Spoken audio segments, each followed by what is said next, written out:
Now we are going to see about classification of plants. Already we discussed about what is the need of classification. If you are visiting a library or visiting a supermarket, or how do we collect the medicine from medical shop, everything we can understand. So on this purpose we need classifications. So in the olden days, Theophrastus, the father of botany, have been classified the living things into two categories, like plants and animals. Now what is our need for classification? So classification is very much essential. Already we discussed. Understanding the classification of organism can give an insight into other fields and has significant practical value. Classification helps us to know about different types of taxa, like species, genus, family, division, and so on. Their phylogenetic relationship as well as exact position can be identified. The classification is also help us to understand, to train the students of plant sciences with regard to the diversity of organisms and the relationship with other biological branches as well. So, for this purpose, the classification is essential. What are the types of classifications? Basically, classification is divided into three categories on the basis of artificial system of classification, natural system of classification, and phylogenetic system of classification. What is artificial system of classification? The great scientist Carolus Linnaeus classified the plants on superficial characteristic features of plants. The great Swedish botanist Carolus Linnaeus, he was called as father of taxonomy. He outlined an artificial system of classification. In his book is called Species Plantarum. In the year 1753. In this artificial classification, he has listed and described about 7,300 species of plants and arranged in 24 classes, mostly on the basis of number, union, adhesion and cohesion. That means how many number of stamens are there, how they are united, whether anther is fused, or the filament is fused, or anther is free, or filament is free, how many number of anthers are there, what length of, the stamens are there. On the basis of this adhesion and cohesion of stamen, length and distributions of stamen, the classes were subdivided on the basis of carpel, like stamen, characterized into various orders. That is 24 orders he has recognized. So this is called as artificial system of classification. This artificial system of classification given by Carolus Linnaeus, which have been considered as sexual system of classification, because this classification has been done on the basis of stamens or carpels. Stamens are male reproductive organ of flower. Carpels are female reproductive organ of flower. So Carolus Linnaeus classified the plants on the basis of stamens. That is why these are called as sexual system of classification. Suppose if the plants are having only one stamen, it comes under monandry. If the plants are having two stamens, these comes under diandry. If the plants are having three stamens, then they comes under triandry. If the stamens, the plants are having four stamens, they comes under tetrandry. If the plants are having five stamens, they comes under pentandry. Some of the plants are flowerless. These are comes under Cryptogamia. So up to 24 classes have been classified by Carolus Linnaeus on this basis of this system. This system of classification, though artificial, was continued for more than 100 years after the death of Carolus Linnaeus as well, due to its simplicity and easy way of identification of plants. But even though it is followed for more than 100 years, it is having some drawbacks as well. What are the drawbacks? Some of the totally unrelated plants were kept in say single group. For example, very easy to understand for you. An LKG student is kept in 12th class. How do you identify? How do you differentiate? How do you feel? In such a manner, some of the unrelated plants were kept in a single group, whereas some of the closely related plants were placed in widely separated groups. For example, two 11th class students are separated. One is in 12th class, another one is in 8th class. How do you feel? Similar way, he has classified some of the closely related plants have to be kept very far away. Some of the unrelated plants are keeping in a single group. So this is a great drawback. For example, Gingiberaceae of monocotyledon and Anacardiaceae of dicotyledon, both are different family. Gingiberaceae, Anacardiaceae, both are different group of monocotyledon, dicotyledon. Monocotyledons are having single cotyledon, dicotyledons are having two cotyledons. So these two different plants are kept in the same group of Monarchae because both the plants are having single stamen. That is why they kept in the same group. So this is a drawback. Similarly, Prunus was classified along with cactus because of the same number of stamen. So this is also a drawback.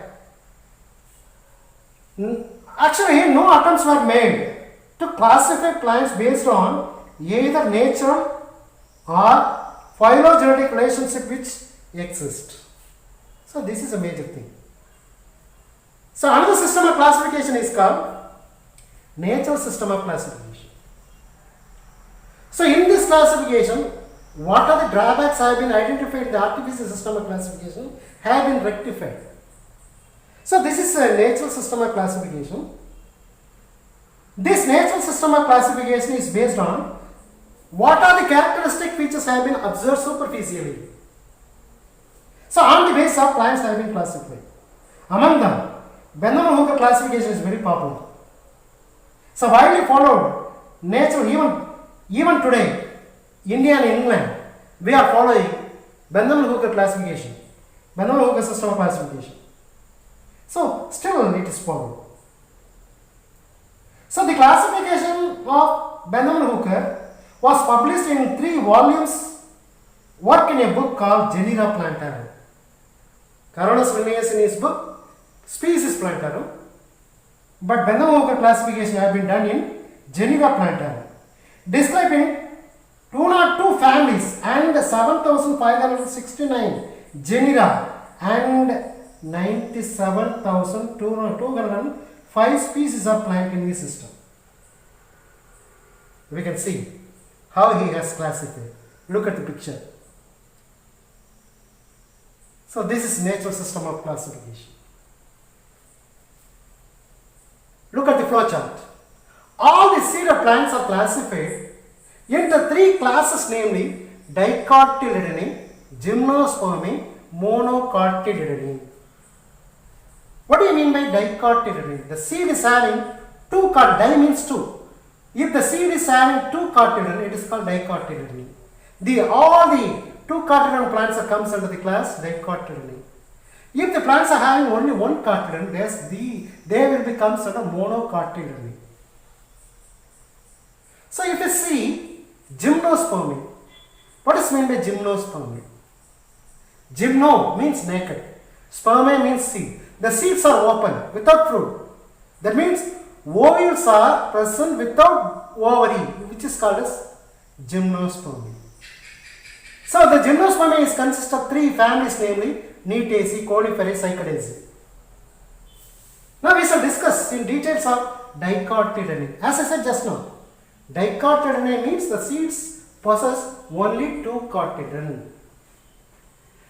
The plants are having the leaves with reticulate venation. The veins of the leaves, if you see, these are having reticulate. If you see the root is having taproot system. There is no fibrous root system. So all the dicotyledon plants are having taproot system. These plants are having either tetramerous or pentamerous. What do you mean by tetramerous or pentamerous? Tetra means 4. Penta means 5. What do you mean by tetramerous, pentamerous? Each and every flowers consist of all 4 whorls, like calyx, corolla, androecium, gynoecium. The calyx consists of 4 sepals, that is called 4 sepals, 4 petals, 4 stamens, 4 carpels. All 4 whorls are having 4 each. These are called as tetramerous. Suppose all 4 whorls are having 5 numbers. That means 5 sepals, 5 petals, 5 stamens, 5 carpels. If they are having 5 number, they are called as pentamerous. So all dicotyledone comes under either tetramerous or pentamerous. These dicotyledone further divided into 3 subclasses, namely polypetalae, gamopetalae and monoclamidiae. These polypetalae and monoclamidiae, these are comes under diclamidiae. What do you mean by monoclamidia or diclamidia? If you see a flower, the flower is having 4 whorls, as I said: calyx, corolla, androecium, gynoecium. Androecium, gynoecium are reproductive organs, so essential parts. The calyx, corolla are non-essential parts. These non-essential parts are divided into 2 types. Calyx, the green color outer wall is called calyx, and the attractive colorful part is called corolla. See here, these are calyx. This colorful part is called corolla. These are corolla. So the green color part is calyx. This is corolla. This is androecium. This is gynoecium. So all the whorls are combined together. This calyx, corolla are non-essential parts. If 2 non-essential parts like calyx, corolla are present, they are called as diclamides. If the calyx and corolla is not able to distinguish, then these are called as perium. If only perium is available, it is monoclamidiae. Okay, come to the point. In the diclamidiae, it is further divided into 2 subclasses, namely polypetalae, gamopetalae. Poly means free. Petals are free. See here, all the petals are free from one another. So these are called as polypetalae. Here calyx and corollas are distinguished. So it is diclamides. But on the other hand, gamopetalae, if you see, all the petals are united. It is forming like a tube or funnel-like shape. Because all the petals are united. It is gamo. Gamo means united. So all the petals are united. Here petals are free from one another. So it is called as polypetalae. So the subclass polypetalae is further divided into 3 series, namely thalamiflorae, disciflorae, calyciflorae. What do you mean by thalamiflorae? Thalami. So the thalamus is conical shape or dome shaped thalamus. So if the thalamus is conical shape or dome shape, these series are called thalamiflorae. And moreover, the gynoecium is superior ovary. So if it is superior ovary and it consists of 6 orders and 34 families, these are comes under thalamiflorae. The second series is called disciflorae. So the thalamus is disc-shaped in structure. On this disc, all the 4 whorls like calyx, corolla, androecium or gynoecium are present. Here this is also superior ovary. That means the ovary is very high, remaining all the parts like calyx, corolla, androecium are at the base of the gynoecium or ovary. Then this is called a superior ovary. So this is the thalamus is disc-shaped in structure. And it is having 4 orders and 23 families. And the third series is called as calyciflorae. Calyciflorae is having thalamus with cup-shaped structure. And moreover, inferior ovary. These are all superior ovary, but this is inferior ovary. What do you mean by inferior ovary? Here, gynoecium is being at base, all the remaining parts at the top. But here, gynoecium is being at the top, remaining all the parts are being at the base of the gynoecium. So, it is cup-shaped structure of thalamus. The gynoecium is present inside the cup. That is why remaining all the parts are being far away, but the gynoecium is at the base. These are called as calyciflory. These are having 5 orders and 27 families. Then gamopetala. As I said just now, the petals are united to form a tube-like structure or funnel-like structure. Then this is called as gamopetalae. These are further divided into 3 series, namely inferae, heteromerae and bicarpellate. What is inferae? The ovary is inferior. That means ovary is present below. Remaining all calyx, corolla and andrecium is being at the top. So inferior ovary. Epigynous. And which is having 3 orders and 9 families. Then the second family is called as heteromerae. Heteromerae are having many carpels, multiple carpels, or a superior ovary. And moreover, they are having 3 orders and 12 families. And the last series is bicarpellate. Bi means 2. 2 carpels are present. That is why it is called bicarpellate. This is maybe either inferior ovary or half inferior ovary, sometimes superior, rarely. So these are comes under gamopetalae. Monochlamydia. In monochlamydia, we cannot able to distinguish into calyx and corolla. The greenish part is called calyx, the colored part is called corolla. So we cannot able to distinguish the green color and the colored part very clearly. Such a part is called perium. We cannot able to call it either calyx or corolla. It will be called as perium. If it is having perium, this is made up of tepals. And moreover, we cannot able to distinguish into calyx and corolla. These are comes under monochlamydia. These are having 8 series and 36 families. At last, monocotyledon. So mono means one, cotyledon means cotyledon. The seeds which is having only one cotyledons are called as monocotyledon.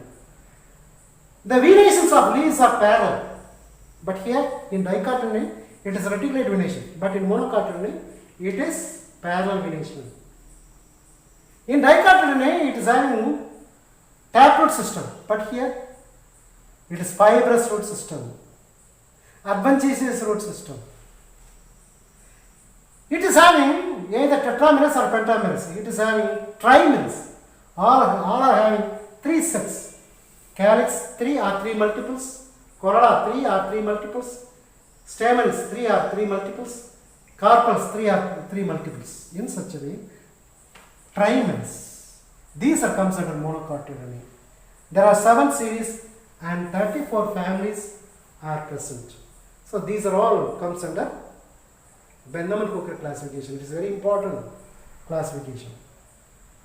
The third classification is called phylogenetic classification. What is phylogenetic classification?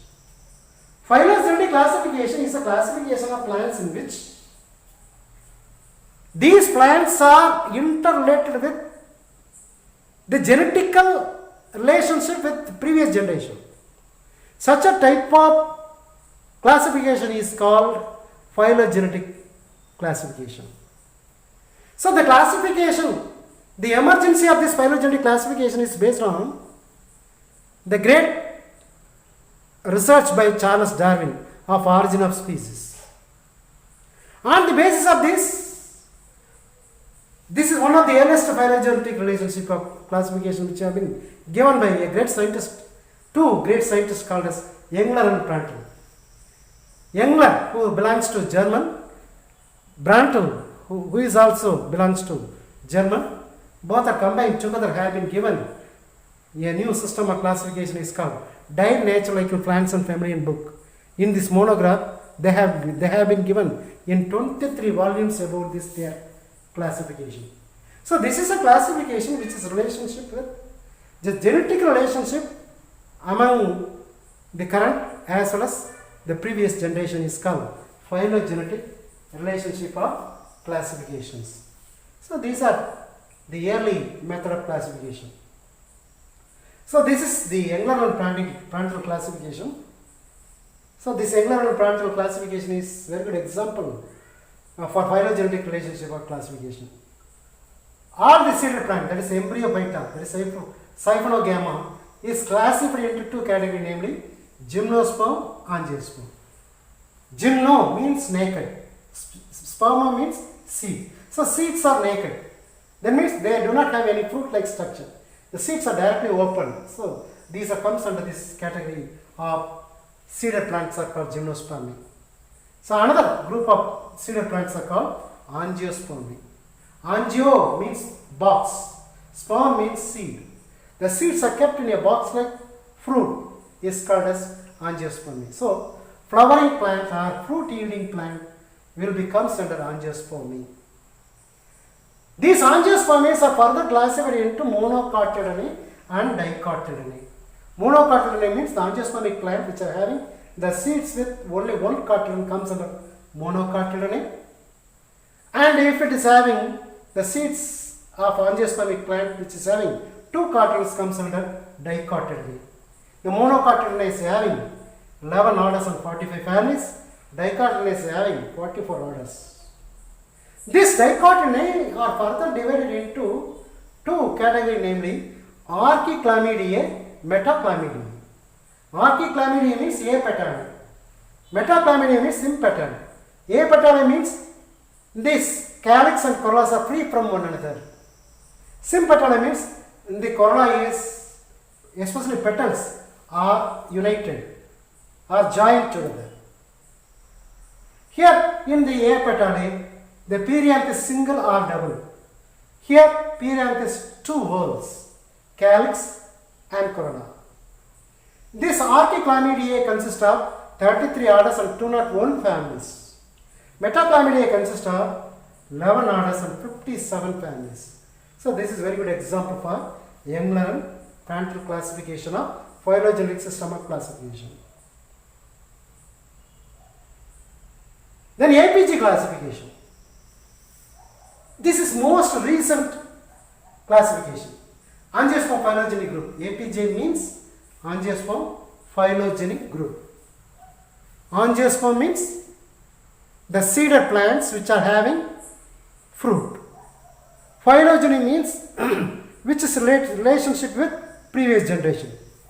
So this classification based on this tradition is called as angiospermic phylogeny group. So this is most recent type of classification of flowering plants. These are not only depending upon the external morphology alone. These are classified on the basis of anatomy, the internal structure of plant, embryology, palynology, karyology, phytochemistry and more. So these are strongly molecular data with respect to DNA sequence of two chloroplast. So this classification is based on DNA as well. The most each and every time they used to be updated. That means angiosperm phylogeny group 1. This is updated by angiosperm phylogeny group 2. This is updated by APG 3rd, which will be updated by APG 4. The most recently updated version is APG 4 in 2016. These recognize 64 orders and 416 families. Of these 416 families, 259 are represented in India. It's very important. What is the outline about the APG 4th classification?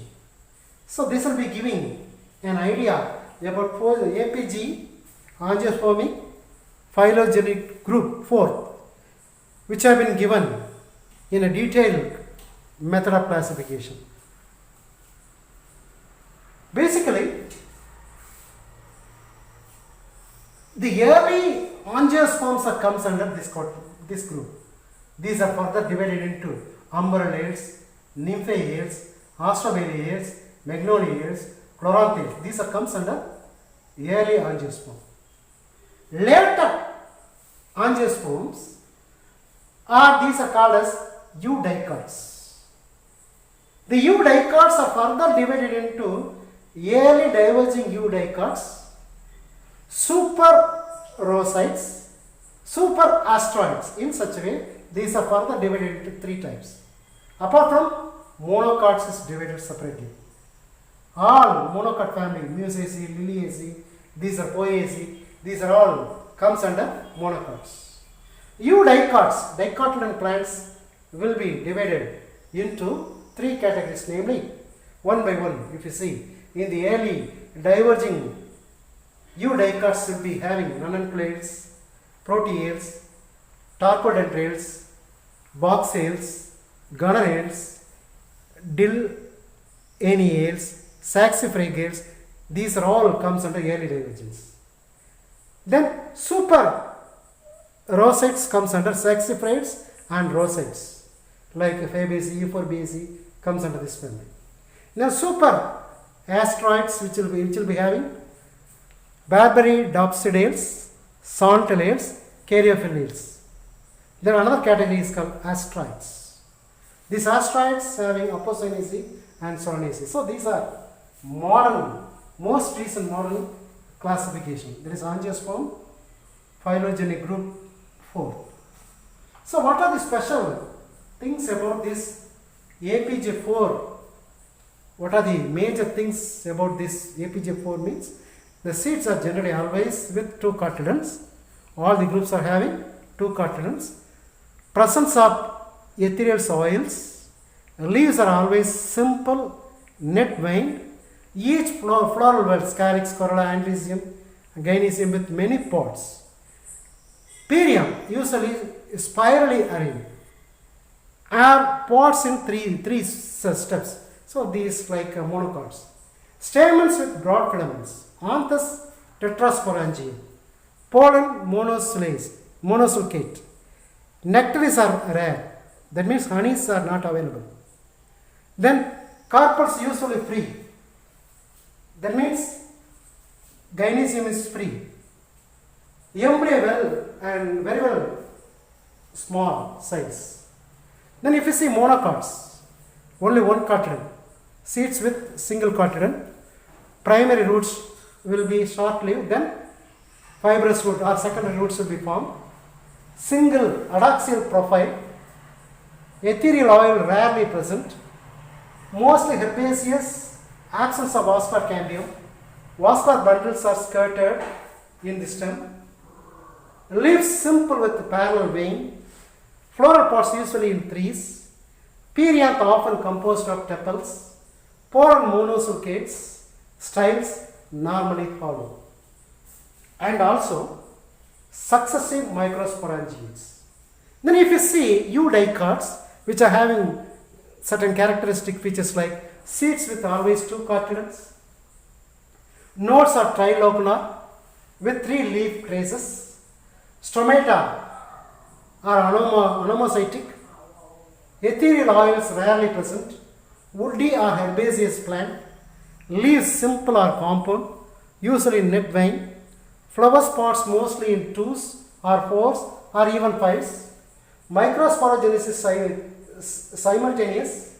Style solid and pollen trichopate. So in such a way, various categories we have been observed. So overall, we can compare with all the classification one by one.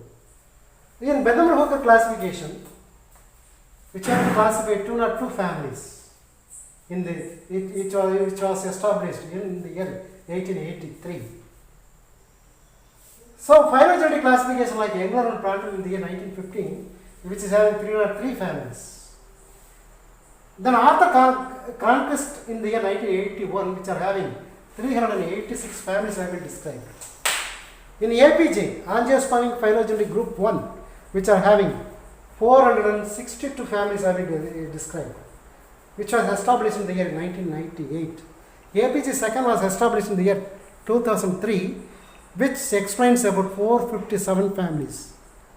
APJ 3 established in the year 2009, which is having which have been explained 413 families. Most recently, APG4 was established in the year 2016, explain about 416 families. So these are all will be given us a great idea about how the plants have been classified by various scientists. Still, the modern technology have been used to classify the classification of plants. What are the modern trends have been used in taxonomy? So previously, the classification of the plants have been done on the basis of superficial observation. So morphological characters alone have been observed. So later on, some deep observation with various branches of science have been established. But nowadays, taxonomists now accepted that the morphological characters alone should not be considered in systematic classification of plants. The complete knowledge of taxonomy is possible with the principle of various disciplines like cell biology, genetics, anatomy, physiology, geographical distribution of plants, embryology, ecology, environmental science of plants, palynology, study of pollen grains, phenology, biochemistry, numerical taxonomy, transplant experiments. These are all have been very much used to classify the plants in detail. Even nowadays, DNA technology is also used. Chemotaxonomy, chemicals. What are the chemicals which are present? On the basis of it, the plants have been classified. How the DNA have been analyzed. How the nucleotide sequence are arranged in the DNA. On the basis of it, plants have been classified. These have been given the modern trends in taxonomy. So these have been found to be useful in solving some taxonomical problems by providing additional characters. So one by one we can see. Among them, chemotaxonomy. So certain chemicals which are present in the plants which will be helping us to identify these are belongs to this group, these are belongs to that group. In such a way, all the plants have been classified on the basis of what are the chemical substances which have been produced by this plant. For example, proteins, amino acids, nucleic acid, peptides are the most important chemical are present in the plants. So what type of chemicals have been produced by the plant, how much amount of these chemical proportions have been produced, on the basis of it, the plants are classified. These are called as chemotaxonomy.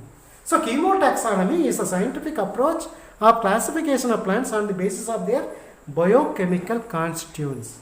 As the proteins are more closely controlled by genes and less subjected to natural selection, it has been used to hierarchical level of classification, starting from the rank of variety up to the rank of division of plant. That means variety, species, genus, family, order, then series, subclass, class, division, and kingdom. In such a way, various types of hierarchical level of taxa can be used. So what is the main aim of this chemotaxonomy? To develop taxonomical characters which may be improve existing system of plant classification, to improve present day knowledge of phylogeny of plants. So next modern technology of classification is biosystematics. Biosystematics is not a simple method, it is experimental classification, ecological classification, cytotaxonomical classification, through which life forms are studied and the relationships are defined. The term biosystematics was introduced by or coined by two great scientists in the year 1943 by Camp and Gilly. Many authors have been given a detailed idea, but main aims of this biosystematics are to delimit the naturally occurring of biotic community of plant species, and moreover to establish very evolution of group of taxa by understanding the evolutionary and phylogenetic trends. Next one is karyotaxonomy. Karyo means nucleus. Inside the nucleus, chromosomes are present. Inside the chromosome, DNA and genes are present. On the basis of it, now if you are classifying the plants, then this is called as karyotaxonomy. So chromosomes are the carriers of genetic information. Increase the knowledge about the chromosomes have been used for extensive biosystematic studies and resolving many taxonomical problems as well. Utilization of the characters and phenomena of cytology for explanation of taxonomical problem is also known as cytotaxonomy and karyotaxonomy. Then another classification is serotaxonomy. It is also modern taxonomy. Serology. Serology means immunology. So how much amount of immunity power or immune chemicals have been produced? So this is called as serotaxonomy. Serotaxonomy is nothing but study of the origin and properties of anti-sera. So systematic serology or serotaxonomy had its origin towards the end of 20th century with the discovery of serological reactions and development of discipline of immunology. So the classification very similar plants by means of differences in the proteins they contain to solve taxonomical problem is called serotaxonomy. So what is the importance of serotaxonomy? It determines the degree of similarity between species, genera, families by comparing the reactions of antigens from various plant taxa with antibodies. How the antigens are react with various antibodies on the basis of the immunology. What do you call anti-sera is developed. How raise against the antigen to given the taxon on the basis of it. If the plants are classified, it is called as serotaxonomy or immunotaxonomy.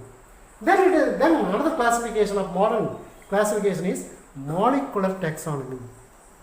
So molecular taxonomy is nothing but it is a systematic molecular systematics or molecular phylogenetic.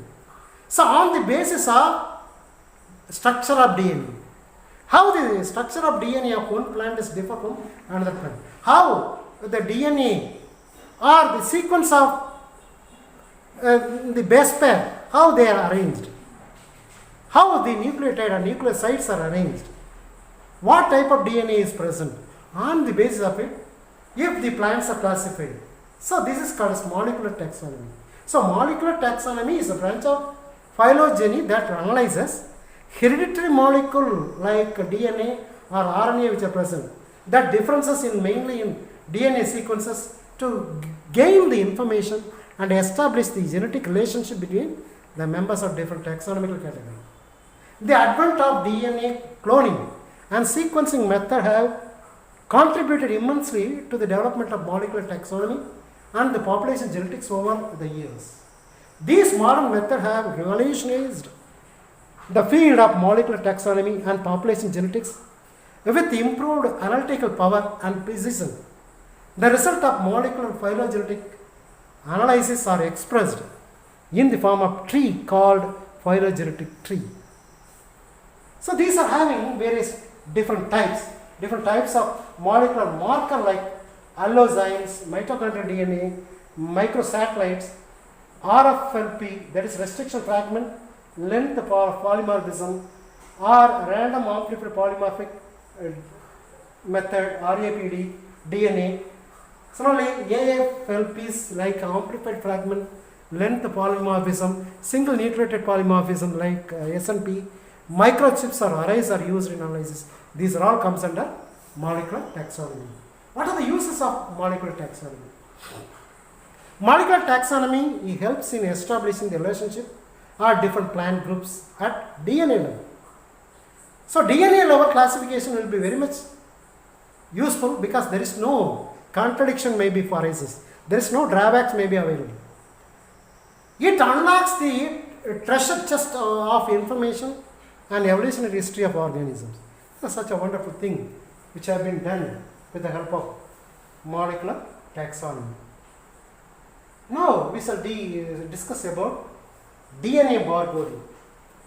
So DNA barcoding, suppose if you are visiting a supermarket, there is a code will be given in every purchasing pocket. That will be scanned by, universal product code scanner that can identify how much amount of rate, what is the content, what is the material which are present inside the pocket, everything can be given. Similarly, with the help of DNA, we can create a barcoding. So what are the DNA barcoding which is present on the particular type of plant? This will be comes under this plant, this species, this genus, this family. We can able to classify very easily with the help of DNA barcoding method. So this is also very much useful in classification of plants and taxonomy. So have you seen how scanners are used in supermarkets to distinguish the universal product code UPC? In the same way, we can also distinguish one species from another. So DNA barcoding is a taxonomical method that uses a very short genetic sequence from a standard part of genome. So genetic sequence used to identify a plant is known as DNA tags or DNA barcode. Ball Habit in the year 2003 have been given the DNA barcoding, and he is considered as father of barcoding. The gene region that is being used as an effective barcode in plant is present in two genes of the chloroplast, MATK and RBCL, and have been approved as a barcode region for plant. So these two genes have been used, one in chloroplast, that is MATK, and RBCL, which both are present in the chloroplast. From this we can able to code it. The sequence of unknown species can be matched from submitted sequence in the gene bank using BLAST. With the help of it, we can able to identify. So what is the use of this DNA barcoding? DNA barcoding greatly help us in identification and classification of organism or plants. It is aid in mapping the extent of biodiversity. So DNA barcoding techniques require a large database of sequence for comparison and prior knowledge of barcoding region. That's all about DNA barcoding. Now we are going to see about two major important classical differences between classical taxonomy and modern taxonomy. What do you mean by classical taxonomy? The taxonomic study which have been given earlier by various methods like artificial, natural and phylogenetic. But nowadays, lot of technology have been used. With the help of technology, new taxonomy have been established. This is called as modern taxonomy. So classical taxonomy is called old systematic or alpha taxonomy. It is also called as old taxonomy is also called as alpha taxonomy. But the modern taxonomy, it is called as new systematic as well as biosystematics as well as omega taxonomy. So that is alpha taxonomy. The modern taxonomy is omega taxonomy. So classical taxonomy is a pre-Darwinism. That means before Charles Darwin period. But modern taxonomy is after Charles Darwin period. In classical taxonomy, species is considered as basic unit and is static. But in modern taxonomy, species is considered as dynamic entity. It is always change and ever changing. In classical taxonomy, classification is mainly based on morphological character. Only we can, what are the things we are observing on the plant, on the basis of it we can classify the plants. So it is external morphology alone, but the modern classification is based on morphological character, reproductive characters and phylogenetic characters as well. So relationship between all. So that is why modern taxonomy is most helpful than the classical taxonomy. The classical taxonomical system is based on the observation of only few characteristic features or few samples only. But in modern system of classification, we are observing large number of samples of individuals. So this is the main thing. It's a very important 3-mark question. So in such a way we can able to understand. Next one is cladistics. Cladistics is nothing but a simple method of dichotomously branched. So analysis of taxonomical data and the type of characters that are used in classification have been changed from time to time. Plants have been classified based on the morphological before the advancement of microscope with the help of inclusion of submicroscopic and microscopic features. A close study is necessary while classifying closely related plants. Discovery of new finer molecular analytical techniques coupled with advanced software and computer has been used in new era of modern and phylogenetic classification. The method of classifying organism into monophyletic group of common ancestor based on shared anamorphic character is called cladistic. The outcome of cladistic analysis is called cladogram, a tree-shaped diagram that represents the best hypothesis. It's not real fact, it's a hypothesis of phylogenetic relationship. Earlier generated cladogram were largely on the basis of morphological character alone, but nowadays genetic sequencing data, computational softwares are commonly used in phylogenetic analysis. So this cladogram is also very much useful for classification of plants. So these are various types of cladogram: monophyletic graph, paraphyletic graph, polyphyletic graph, and so on. So on the basis of it we can able to do. Now we are going to discuss the new concept about various family.